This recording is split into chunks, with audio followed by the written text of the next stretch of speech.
Yo, what's going on, guys? Currently, AD Shaco is the best way to play him. I'm going to be showing you how to carry on him. Shaco has probably the strongest level 3 red buff gank in the game with the dash. You also have perma-slows on your auto, not including the red buff.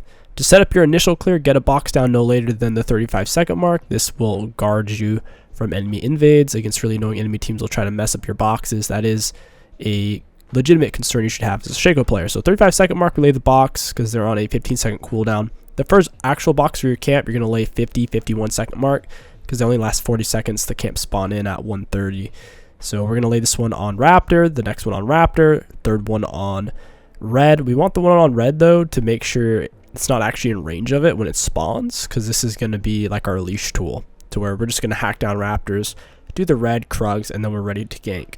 As a jungler, you will hit level 3 before anyone else in the game. Shaco especially, really fast 3 camp clear. While we're farming, we're looking to hit as many autos and E's into the back of enemies as possible. It does more damage from our passive. You typically save smite for Krugs with just how your cooldowns work out. When ganking, just make sure you Q before the enemies can see you because you don't want them to start running.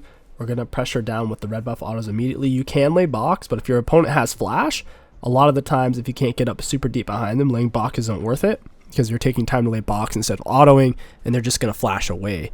So in this case, I just stayed on with autos. That was much more comfortable, and we didn't even need to use box. Ganking mid's pretty easy since Shaco Q reaches out. So far here, Twitch moved away, so we didn't lead him with the box. He won't be able to reach. I assume he has flash, so I just go in with autos. I laid the box after getting off a couple autos, assuming at that point he doesn't have flash, and then we can finish him off with E. You always save E for last because it's an execute. It does more damage the lower in health they are.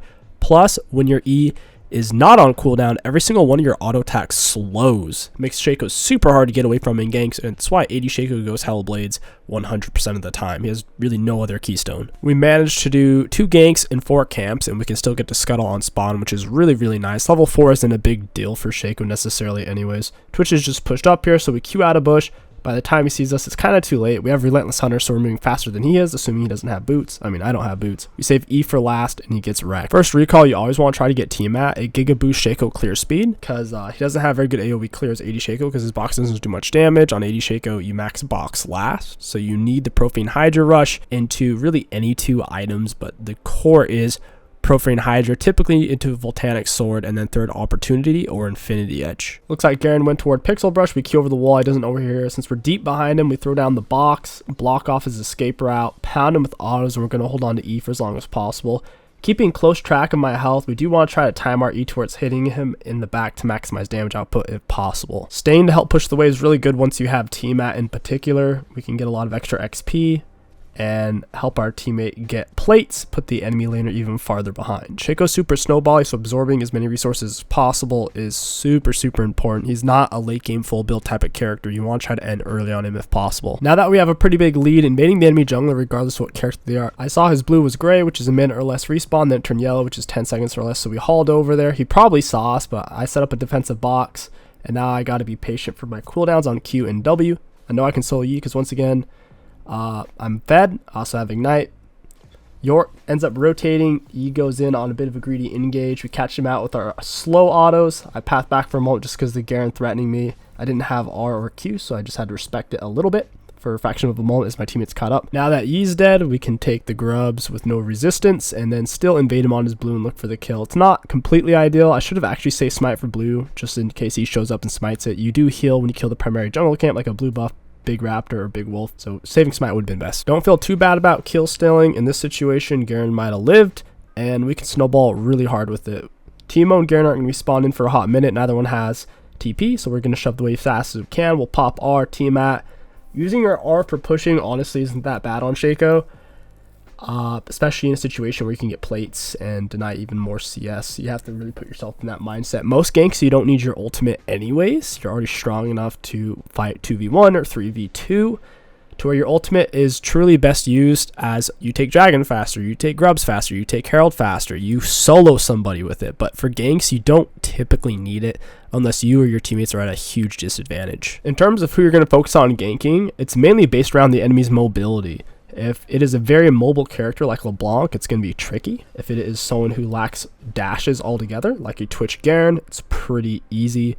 And then on top of that, if you see they haven't really built HP or armor items, it's going to be that much easier. When ganking with your ultimate, it's best to use it early, send it in the opposite direction, and then Q towards the enemies to teleport it to you. If you can find the right timing, it'll make the enemies think that your clone is you because it just randomly appeared while you're still invisible. They'll use their abilities on it, focus it, or whatever. In this case, they were just trying to get away, and Lucian and Yuumi are pretty slippery. We have a full item advantage. Profane Hydra. Lucian is just tier 2 boots, so I figure we can still make this gank work, even though there's 2 of them and basically just one of me. We get a box down a little bit on the early side, go all in with the autos. Don't forget to use Profane Hydra, ideally when the enemies are half health or lower, and then we use E. For your E, they need to be 30% health or lower. Profane is 50, so it's typically triple auto into Profane, and then E. This also works best because your E has the most range, so if they do end up flashing away, you can still reach them with your E dagger. In terms of why that fight was so close, the enemy minions damage really hurt, plus Lucian has plated steel caps, which is arguably the most broken item in the game against auto-based champions like a Shaco or Master Yi. This fight is a huge misplay on my part. The enemies have scuttle speed up to play around. I don't have my ultimate to fight Yi. He's also full item and so am I, so there's really no advantage here other than me having plated and him not having tier 2 boots. So here I should have just played towards the back of the grub pit and away from their scuttle speed up. I could just Q out and be totally fine. That was a misplay on my part, not realizing Mastery is a full item. Always press tab before and after fights to understand what will and what has happened. As we're passing through the bushes, we have oracles on looking for a fight because we're just really fed. My R was about to be up as well. That completely changes this situation to where there's very few characters in League with equal gold spent within the first 3 full items that can fight Shaco, because the Shaco clone tanks so much. It creates a level of uncertainty. If you focus the clone, obviously they're going to lose by default, and even if you don't focus the clone, it does so much damage just autoing them from behind while they hit the real Shaco, even if they figured out that you're not going to lose that fight. Yi went in a little bit too gung-ho thinking Twitch could help. Twitch didn't have the health and mana to really make it work, and yeah, he died. So now that the jungler's dead, we're immediately going to take an objective.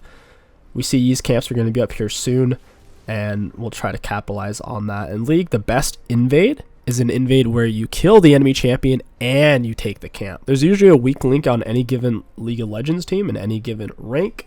It's usually going to be the person who's auto-filled, someone who's tired, someone who's on drugs, somebody who just had a bad day, somebody who's sick, like me right now. I'm incredibly sick.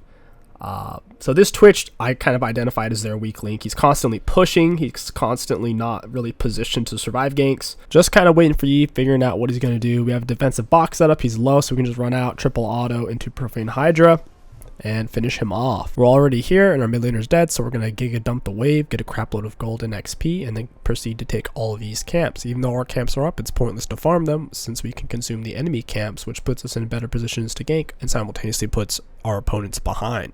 One of the best R usages, once again, use your R, send him away, Q in, try to find the right timing on it, and you can really throw the enemies off. There he thought he was farther away than he really was from the real Shaco, and it costs him very dearly. This is probably the most challenging thing to do consistently or to do at all, but the more games you play on Shaco, which I am not a Shaco main, you'll get it much more fluid. It's just the concept you have to work on. An easy way of doing it is to use your ultimate button. So for most of you, it's on R. Hover your cursor over the minimap, tell the clone to go there, and you can do that back and forth. So positionally to move him around, even when he's not on your same screen, is pretty easy. I have a good defensive box, plus I have oracles on, so it gives me safety to farm, get all my health back.